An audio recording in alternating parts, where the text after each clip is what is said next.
History. RFID, radio frequency identification, has been used with technology since the 1970s. Mario Cadola's device, a passive radio transponder with memory, is the ancestor device of the RFID. Mario's device showed uses in transportation, banking, security, and medical. After a couple of years, Mario's device improved and changed. One of these changes was called RFID, designed by Charles Walton. Charles's design improved Mario's device, adding many useful applications, like access and management, tracking of goods, toll collection, timing sports events, etc. Before RFID chips were used on humans, they were ejected into animals or put on their tags. This was used for identification and tracking of animals that started during the mad cow disease outbreak in the 90s. Around this time, Kevin Warwick became the first person to inject himself with the RFID chip in 1988. Kevin used the RFID chip inside him to open doors, switch on lights, and cause verbal output within a building. Kevin later removed the RFID chip 9 days later and is now displayed at the Science Museum in London. Purpose. Today, the RFID chip is about the size of a grain of rice that can be ejected into a person's hand. It contains a small microchip and antenna that links information onto an external database based on the person's RFID number. The RFID microchip is used by companies and private use for identification and access without the need of any cards or keys. Companies like in Sweden use RFID chips to gain access to buildings, personal printers, and to clock in and out for work. The RFID chip can also be used for personal matters such as unlocking your phone or car, pay for things like a credit card, and even track your health. Some hospitals have started checking patients to see if they have their RFID chip inside them to see their ID and other health records. Also, some airports are already accepting RFID chips as a way for people to scan their ID and passport. Ethical concerns. The government can make RFID chips become mandatory for all citizens as a way to ID someone. The RFID chip range could be extended for use as a GPS tracker on you, letting others know where you are at all times. The RFID chip could be hacked. This could let criminals steal, copy, or even wipe your identity and credit cards. Companies can make RFID chips a requirement in order for you to continue working for the company or have the chip on you before you can even apply or start working with the company. Companies could use RFID chips to track everything you do with the company, like how often you use the printer, take breaks, come in late for work, etc. Companies could even sell your information to advertisers.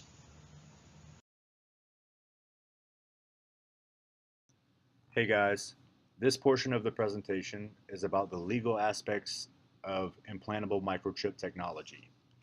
When doing research for this topic, I really only had one main question that I wanted to address, and that is, what is the government's role in regulating this technology?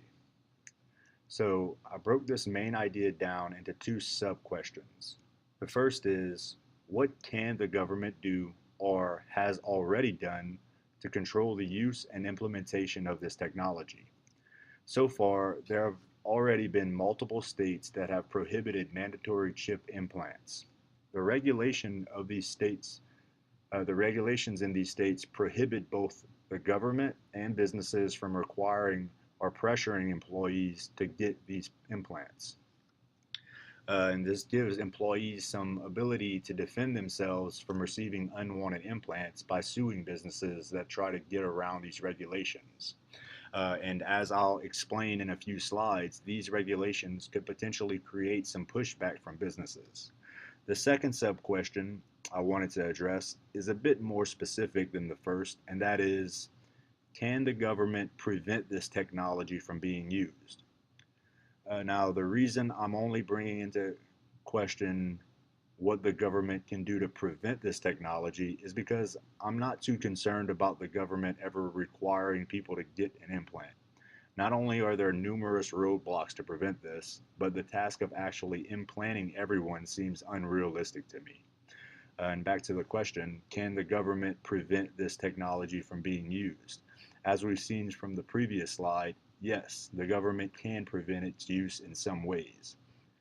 Now, some of you might be asking, what significance does that have? What does it matter that this technology is being prevented in some ways? The reality is, it depends on your perspective and where you stand on the issue. But there are two perspectives I'd like to go over.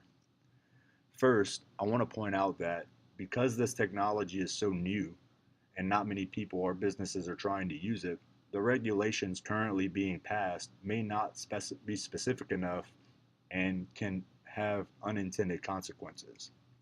For example, there was a debate recently about some of the regulations being passed in Maryland where a lawmaker brought up a good question about how the regulations would affect healthcare providers. If the regulations being passed aren't specific enough or are too strict, we could see people unable to get necessary medical devices because the device may fall into the wrong category. These types of laws could have a major effect on how people are able to be treated by their healthcare providers, as well as what treatment they can receive and how technology is used to treat certain things. The second perspective I'd like to consider is that of businesses. One company, Three Square Market, has started allowing employees to voluntarily get implants, which would allow them to unlock doors and buy things from vending machines, which really isn't that impressive to me. But once this technology becomes more robust, it can create a pathway for businesses to be more secure by having more control over who has access to certain resources. And because it's an actual implanted device, they can ensure that the right people are accessing the right resources. This brings up a good argument against some of the current laws being passed. Does the government have the right to prevent someone from trying to ensure their survival and protection of their business? Clearly, to forcing people against their will to get implants should be against the law.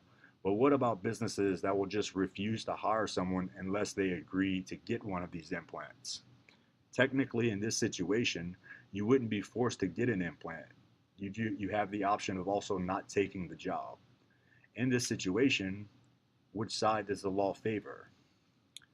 Clearly, this technology hasn't been developed enough for many companies to want to use it, and I think it's too early to really see the impacts of these laws. But as this technology continues to evolve, we may eventually begin to see resistance from companies and healthcare providers about the control over these devices. I will be talking about the professional ethics associated with microchip implants containing personal information. These are a few of the ethical issues a professional will be dealing with as they work within this field. One such issue being related to security. Security and personal information going hand in hand could become a big ethical issue if the security being provided for the personal information were weaker than the company stated, or if the data that was given to the company to be put onto the device were to leak out and get to other people because of their lack of security.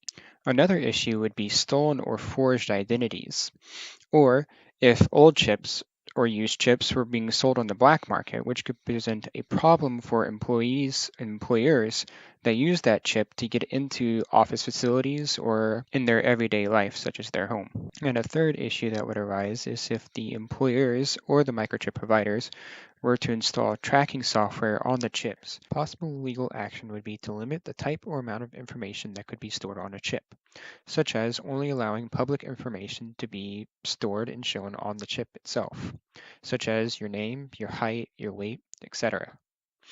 Another legal action could be to limit the functionality of the chip, only allow it to store information and not being allowed to do anything else at all. And a third option would be to outright ban the use of microchip implants because they either got out of hand or they just don't have the technology to keep them safe right now.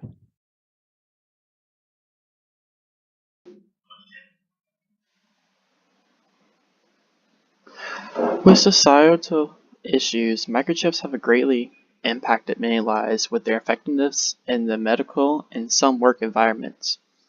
Pricing isn't terrible with it being $150 to $200 per chip to be implanted, but it can be for some people. This can cause a separation of rich and poor, which is one it being an issue. Some companies require their workers to have these chips implanted to be access to buildings or some other reasons. This forces people to decide to have chips implanted in their body or not being allowed to work with the company, which stops people from working and having trouble finding a job. It also has the issue of being hackable, which would lead to leaking of information. So their information could be spread out for some reason. However, since chips is implanted, it's not really noticeable except a possible scar. This can help prevent people thinking they look different because of it.